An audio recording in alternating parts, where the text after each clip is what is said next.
آگے جی آگے آپ لوگوں کے پاس کیا لکھا ہوا ہے دیکھیں ذرا. الفصل الاول نہیں لکھا ہوا؟ ٹھیک ہے الفصل ٹھیک ہے. کہتے ہیں ابن تیمیہ رحمہ اللہ یجب ان یعلم. لو جی اب یہ قواعد شروع ہو گئے, اصول شروع ہو گئے, جو ابن تیمیہ نے بیان کرنے تھے وہ اصول شروع ہو گئے ہیں. کہتے ہیں یجب ان یعلم ان النبی صلی اللہ علیہ وسلم بین لاصحابہ معانی القرآن کما بین لهم الفاظہ.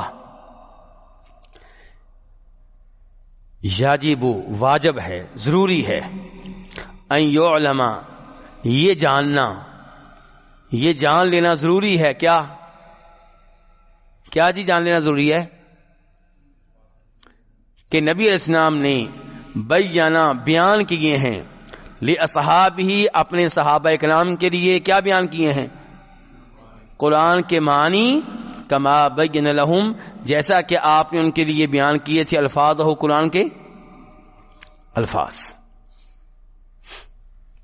یہ بڑا اہم قاعدہ ہے, بڑا اہم اصول ہے.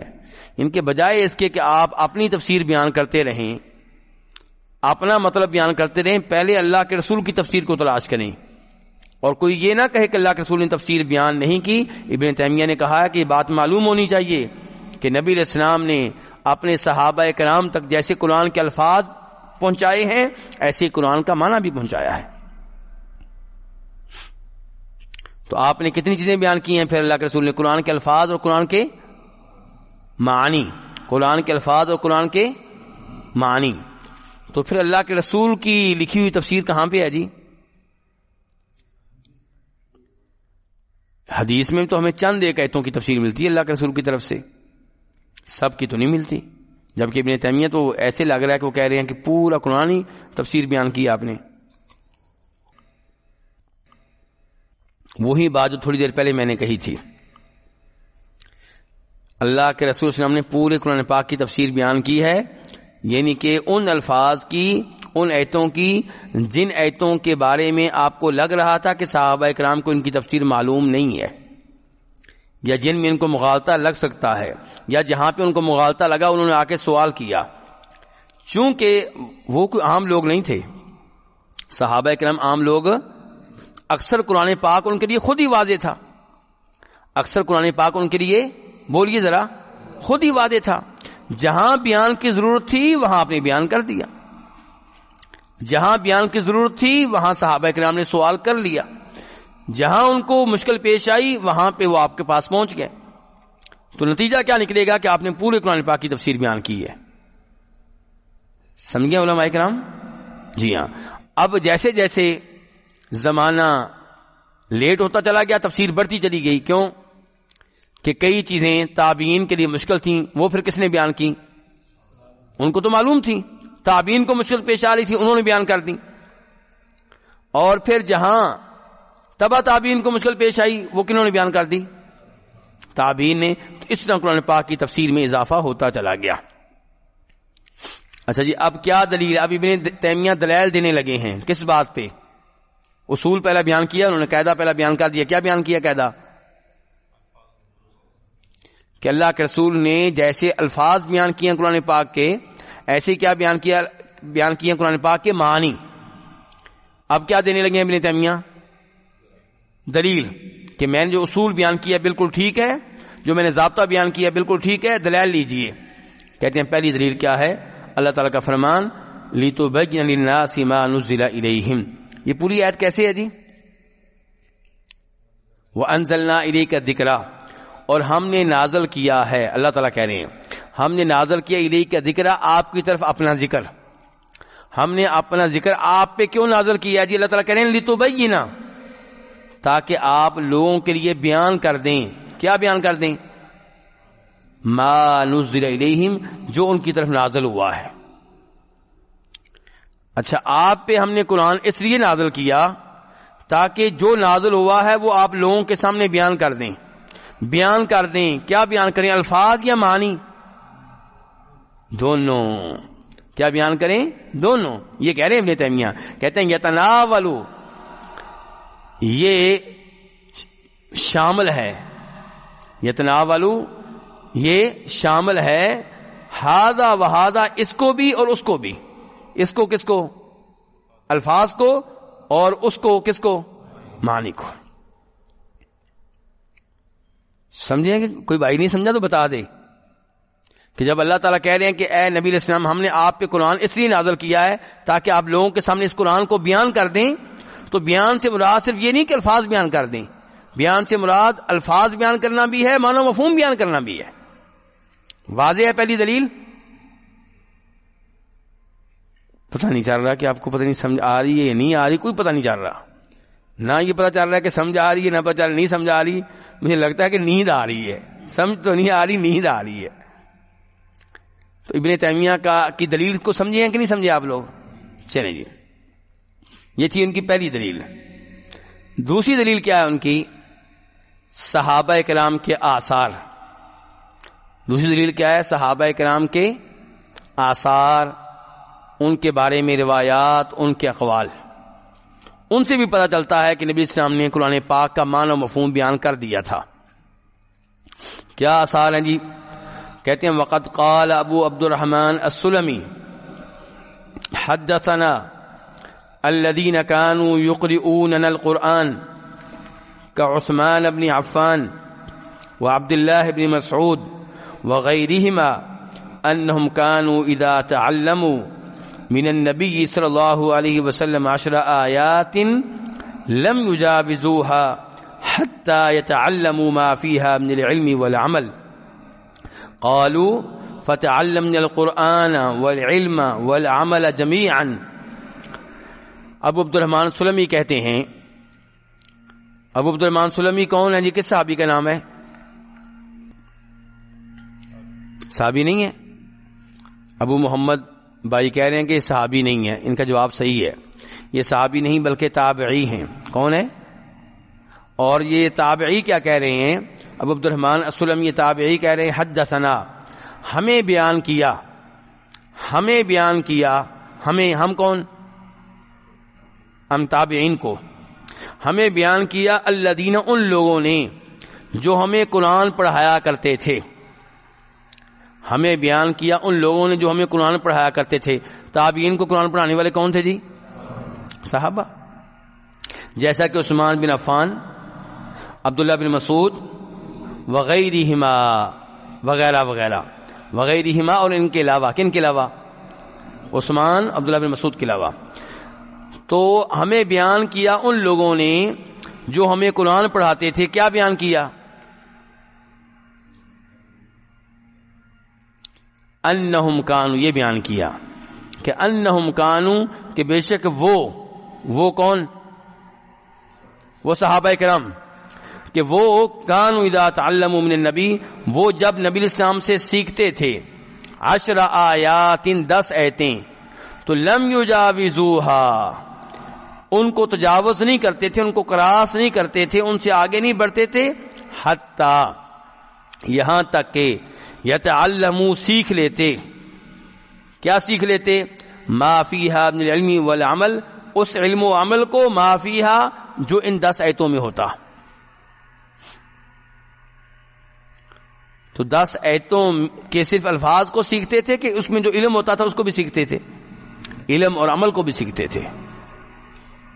ان 10 آیتوں میں کیا احکام ہیں، کیا مسائل ہیں، اور ان پہ عمل کیسے کرنا ہے. تو اس سے کیا پتا چلا جی؟ صحابہ کرام کو اللہ کے رسول نے قرآن پاک کی تفسیر بتائی کہ نہیں بتائی، اور معانی بتائے کہ نہیں بتائے. ابو عبد الرحمن سلمی کہہ رہے ہیں حدثنا، ہمیں بیان کیا. اچھا، حدثا یہ فعل ایسے ہی ہے نا؟ حدثا فعل ہے نا؟ کیا میں نے اس کا بیان کیا، اس کا مفعول کدھر ہے؟ نا، ہمیں، اس کا فاعل کدھر ہے؟ الذین، ان لوگوں نے. ٹھیک ہے. اور حدثا کا دوسرا مفعول کیا ہے؟ انہم کانوا. ٹھیک ہے. یا آپ کہہ لیں کہ بی انہم. تو بہرحال ہمیں بیان کیا ان لوگوں نے جو ہمیں قرآن پڑھاتے تھے، جیسا کہ عثمان بن عفان ہیں، عبداللہ بن مسعود وغیرہ ہیں، کہ وہ جب نبی صلی اللہ علیہ وسلم سے سیکھتے تھے 10 آیتیں، تو لم یجاوزوها، انہیں کراس نہیں کرتے تھے، ان سے آگے نہیں بڑھتے تھے، 11ویں آیت کی طرف نہیں جاتے تھے، حتیٰ کہ وہ سیکھتے. کیا سیکھتے؟ اوپر دیکھیں ذرا، کیا سیکھتے؟ ما فیہا من العلم والعمل، جو ان 10 آیتوں میں علم و عمل ہوتا اس کو سیکھتے. قالو وہ کہتے ہیں، کون؟ وہ صحابہ کرام، فتعلمنا القرآن تو ہم نے قرآن بھی سیکھا، والعلم اور علم بھی سیکھا، والعمل اور عمل بھی سیکھا، جمیعاً سب کا سب ایک ساتھ. یہ نہیں ہے کہ صرف تلاوت الفاظ سیکھ لیں اور بس پوری زندگی اسی پہ گزار دیں. جب وہ الفاظ سیکھتے تھے ساتھ ہی علم، ان آیتوں میں علم کیا ہے، ان پہ عمل کیسے کرنا ہے، ان کی تطبیق کیسے ہوگی. اور اسی لیے ابن تیمیہ کہتے ہیں وہ ایک مدت تک باقی رہتے تھے فی حفظ سورہ، ایک ہی سورت کے حفظ میں. وہ لگے رہتے ایک ہی سورت کو حفظ کرنے میں، وہ سال لگا دیا کرتے تھے. ہم تو 2.5 سال میں حفظ کر لیتے ہیں نا. صحابہ کرام وہ 2.5 سال میں حفظ نہیں کرتے تھے. وہ قرآن پاک کو حفظ کرنے میں، بلکہ ایک سورت کو حفظ کرنے میں بہت سارا عرصہ مدت لگا دیا کرتے تھے. کیا لگا دیا کرتے تھے؟ ایک، بولیے ذرا، ایک مدت لگا دیا کرتے تھے ایک ہی سورت کو حفظ کرنے میں. کیوں جی؟ وہ ذہانت میں ہم سے پیچھے تھے؟ نہیں. کیا راستہ پھر بتائیے؟ کیونکہ وہ الفاظ کے ساتھ ساتھ قرآن پاک کی تفسیر بھی سیکھتے تھے، احکام و مسائل معلوم کرتے تھے، عمل کیسے کرنا ہے یہ جاننے کی کوشش کرتے تھے. وقال انس، اچھا یہ جو ابھی ہم نے ابو عبد الرحمن السلمی کا قول پڑھا ہے، اس کو امام احمد نے اپنی مسند میں روایت کیا ہے، اور امام بہقی نے اس کو شعب الایمان میں روایت کیا ہے. یعنی کہ اس سے معذرت کے ساتھ اس سے ملتا جلتا قول، ابو عبد الرحمن السلمی کے قول سے ملتا جلتا قول امام بہقی شعب الایمان میں اور امام احمد مسند میں روایت کرتے ہیں امام مالک سے، کہ امام مالک کہتے ہیں کہ انہیں یہ بات پہنچی کہ عبداللہ بن عمر جو تھے وہ سورہ بقرہ کو سیکھنے میں انہوں نے 8 سال لگا دیے تھے. عبداللہ بن عمر نے سورہ بقرہ سیکھنے میں کتنے سال لگا دیے تھے؟ 8 سال. جی وکالا وہ آگے آ رہا ہے، ابھی میں فی الحال ویسے وضاحت کر رہا ہوں. ٹھیک ہے، تو یہ امام بہقی نے شعب الایمان میں اور امام احمد نے مسند میں روایت کیا ہے کہ عبداللہ بن عمر رضی اللہ عنہما نے سورہ بقرہ سیکھنے میں کتنے سال لگا دیے تھے؟ 8 سال. آگے وقال انس، اور جناب انس کہتے ہیں، یہ انس بن مالک ہیں، کہ کان الرجل اذا قرأ البقرة وآل عمران جل فی اعیننا، کہ کوئی آدمی جب سورہ بقرہ پڑھ لیتا، سورہ آل عمران پڑھ لیتا تو جلا، وہ کیا ہو جاتا؟ عظیم ہو جاتا. جلا بولیے کیا ہو جاتا؟ عظیم ہو جاتا. فی اعیننا، ہماری نگاہوں میں، ہم اس کو بڑے جناب دیکھتے، یار بڑا عظیم آدمی سے سورہ بقرہ پڑھ لی ہے، سورہ آل عمران میں پڑھ لی ہے، اور آج جناب جگہ جگہ حافظ قرآن ہے. تو فرق کیا ہے کہ اس زمانے میں جس نے سورہ بقرہ پڑھی ہوتی تھی وہ دین کا عالم ہوتا تھا. سورہ آل عمران پڑھ لی ہے، وہ دین کا عالم ہے بہت بڑا، کیونکہ سورہ بقرہ اس نے صرف حفظ نہیں کی بلکہ تفسیر بھی جان لی ہے، احکام و مسائل بھی معلوم کر لیے ہیں. تو اسی لیے انس بن مالک کہتے ہیں کہ جب کوئی آدمی سورہ بقرہ اور آل عمران پڑھ لیتا تو جل فی اعیننا، ہماری نگاہوں میں کیا ہو جاتا؟ جی بولیے کیا ہو جاتا؟ عظیم ہو جاتا. کیوں عظیم ہو جاتا؟ کیونکہ وہ سورہ بقرہ اور آل عمران کے الفاظ کو بھی جانتا تھا اور معنی کو بھی جانتا تھا.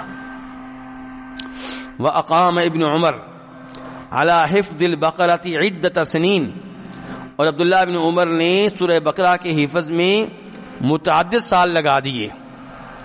کتنے سال لگا دیے؟ متعدد. کتنے جی؟ قیل 8 سنین. متعدد سال کتنے تھے؟ کہا گیا کہ 8 سال. ذکرہ مالک، اس چیز کو امام مالک نے ذکر کیا ہے اپنی کتاب الموطا میں. تو عبداللہ بن عمر نے کتنے سال لگا دیے تھے جی؟ متعدد سال. متعدد سال کتنے تھے؟ کہا گیا ہے کہ وہ 8 سال تھے. اور ایسی روایت جناب عمر کے بارے میں بھی ملتی ہے ویسے. تو یہ تھی دوسری دلیل. کس چیز کے بارے میں دلائل دیے جا رہے ہیں جی؟ کون سے بھائی بتائیں گے؟ کون سے بھائی بتائیں گے کہ یہ دلائل کس بارے میں دیے جا رہے تھے جی؟ جی اللہ کے رسول صلی اللہ علیہ وسلم نے جیسے قرآن پاک کے الفاظ بیان کیے ہیں ویسے ہی معنی بیان کیے ہیں۔ تو یہ دوسری دلیل کا خلاصہ کیا ہے کہ صحابہ کرام کے اقوال اور آثار سے پتہ چلتا ہے کہ انہوں نے اللہ کے رسول سے صرف الفاظ نہیں سیکھے بلکہ معنی و مفہوم بھی سیکھا ہے۔ اب تیسری دلیل کی طرف آتے ہیں۔ وہ کیا جی؟ تیسری دلیل وہ آیات ہیں، تیسری دلیل وہ آیات ہیں جن آیات میں اللہ نے قرآن پاک پہ غور و فکر کرنے کے بارے میں کہا ہے۔ اللہ نے کیا کہا ہے قرآن پاک میں؟ کیا کرنا چاہیے؟ بولیے ذرا، آپ کی نیند ختم ہو۔ قرآن پاک میں کیا کرنا چاہیے؟ غور و فکر کرنا چاہیے۔ تو یہ تیسری دلیل ہے۔ وَذَلِكَ أَنَّ اللَّهَ تَعَالَى قال، اور یہ اس لیے کہ اللہ تعالی نے فرمایا ہے کتابن، کہ یہ کتاب ہے، انزلناہ، اس کو ہم نے نازل کیا الیک، آپ کی طرف۔ مخاطب کون ہے؟ نبی علیہ السلام۔ اور مخاطب کون ہے؟ اللہ تعالیٰ۔ یہ کتاب ہم نے آپ کی طرف نازل کی ہے، مبارک بابرکت ہے، لیدبروا آیاتی، تاکہ یہ لوگ غور و فکر کریں آیاتی، اس کتاب کی آیتوں میں۔ تو اللہ نے کتاب کیوں نازل کی ہے جی؟ تاکہ، بولیے ذرا، لوگ غور و فکر کریں اس کی آیتوں میں۔ تو صحابہ کرام پھر غور و فکر کرتے تھے کہ نہیں کرتے تھے، یا ہم ہیں کرنے والے؟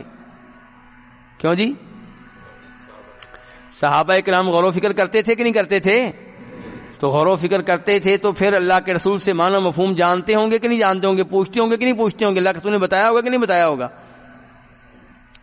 تو اس سے بھی پتہ چلا کہ اللہ کے رسول نے قرآن پاک کی تفسیر بیان کی ہے، کیونکہ قرآن پاک صرف اس لیے نازل نہیں ہوا کہ آپ تلاوت کریں، بلکہ اس لیے بھی نازل ہوا ہے کہ آپ اس کی آیتوں میں غور و فکر کریں۔ وقال، اللہ تعالیٰ فرماتے ہیں افلا یتدبرون القرآن، یہ قرآن میں غور و فکر کیوں نہیں کرتے؟ یہ سورہ نساء ہے۔ آگے اللہ کہتے ہیں وقال افلم یدبروا القول، کیا انہوں نے اس قول پہ غور و فکر نہیں کیا؟ قول سے مراد یہاں قرآن پاک ہے، اس قول پہ، اس کلام پہ، کیا انہوں نے اس کلام پہ غور و فکر نہیں کیا؟ قول سے مراد کیا ہے یہاں پہ؟ قرآن پاک ہے۔ قول سے مراد یہاں پہ کیا ہے؟ قرآن پاک۔ کیا انہوں نے اس قرآن پہ غور و فکر نہیں کیا؟ تو یہ کتنی آیتیں ہو گئی ہیں غور و فکر والی؟ 3 آیتیں۔ ابن تیمیہ کہتے ہیں وَتَدَبُّرُ الْكَلَامِ، کسی کلام پہ غور و فکر کرنا، بدون فہم معانی ہی، اس کے معنی کو سمجھے بغیر، لا یمکن، یہ تو ممکن ہی نہیں ہے۔ معنی نہ آتا ہو جناب، غور و فکر کر رہے ہیں جی جناب، یہ کیوں جی؟ جس کو ترجمہ یا تفسیر نہیں آتی قرآن پاک کی، وہ قرآن پاک پہ غور و فکر کرے گا؟ ہاں، وہ غور و فکر یہ کر سکتا ہے کہ اس لائن میں لفظ اللہ 2 دفعہ آیا ہے، یہ لام لمبا ہے، یہ چھوٹا ہے، وہ ایسے ہی غور و فکر کرے گا، وہ ایسے ہی غور و فکر کرے گا نا۔ اور جس کو قرآن پاک کا ترجمہ اور تفسیر معلوم ہے، وہ حقیقی غور و فکر کرے گا۔ وہ کیا کرے گا؟ حقیقی غور و فکر جو کرنا چاہیے۔ جیسے ہمارے پاک و ہند کے لوگ زیادہ تر جب عمرہ کرنے جاتے ہیں، حج کرنے جاتے ہیں، تو وہ کیا معلومات لے کر آتے ہیں کہ مسجد نبوی کے اتنے مینار ہیں، اور صحیح بات یہ ہے کہ مجھے آج بھی معلوم نہیں ہے کتنے ہیں، حالانکہ 21 سال الحمدللہ مدینہ منورہ میں گزارے ہیں، کچھ پتہ نہیں کتنے مینار ہیں۔ اچھا، وہ معلومات کیا لے کر آئیں گے؟ اتنے مینار ہیں، اتنے دروازے ہیں، ٹھیک ہے جی، اور اتنے لوگ اس میں نماز پڑھ سکتے ہیں، اتنے سین میں پڑھ سکتے ہیں، تو یہ معلومات لے کر آئیں گے۔ اور جو عالم دین ہوگا وہ جب عمرے پہ جائے گا، وہ کیا معلومات لے کر آئے گا؟ عمرہ کیسے کرتے ہیں، عمرے کا آغاز کہاں سے ہوتا ہے، عمرے کے واجبات کیا ہیں، عمرے کے ارکان کیا ہیں، مسجد نبوی میں کون کون سے مشائخ درس دے رہے ہیں، تفسیر کا درس کون دیتا ہے، حدیث کا درس کون دیتا ہے، یہ اس کا ہوگا۔ تو یہی قرآن پاک کے ساتھ مسئلہ ہے کہ جو قرآن پاک پہ حقیقی غور و فکر کرنے والے ہیں، وہ قرآن پاک کا معنی مفہوم سیکھتے ہیں، اور جو دیگر ہیں وہ دیگر آیتیں سیکھتے ہیں کہ کون سی صورت ہے جس کی ہر آیت میں لفظ اللہ آیا ہے، ٹھیک ہے جی، کون سی صورت جو ہے جس کے اتنے حروف ہیں، ٹھیک ہے، اس میں کوئی حرج نہیں، گناہ کا کام نہیں ہے، لیکن کہنے کا مطلب یہ ہے کہ لیکن ان معلومات کو آپ ٹائم تب دیں گے جب آپ کو اس غور و فکر سے کوئی غرض نہیں ہے جس کی ضرورت ہے۔ وَكَذَلِكَ قال تعالی، اسی طرح اللہ تعالی نے فرمایا ہے انا انزلناہ قرآنا عربیا، ہم نے اس قرآن کو نازل کیا ہے کس شکل میں کہ یہ عربی قرآن ہے، عجمی نہیں ہے۔ کون سا قرآن ہے؟ اچھا اللہ نے عربی کیوں نازل کیا جی مکہ والوں پہ؟ لعلکم تعقلون، تاکہ تم سمجھ جاؤ۔ وعقل الکلامی، اللہ نے کہا تاکہ تم عقل کرو، سمجھ جاؤ۔ وعقل الکلامی، اور کلام کو سمجھنا، متضمن، یہ مشتمل ہوتا ہے لفہمہ، اس کے فہم پہ۔ قرآن کو جو سمجھنا ہے یہ تب ہی ہوگا جب آپ اس پہ فہم، اس کا فہم آپ کو ہوگا، تبھی آپ اس پہ غور و فکر کریں گے، تبھی آپ عقل کو دوڑائیں گے۔ تو اگر آپ اس کا معنی مفہوم نہیں جانتے تو پھر آپ کیا اس میں اپنی عقل کو دوڑائیں گے؟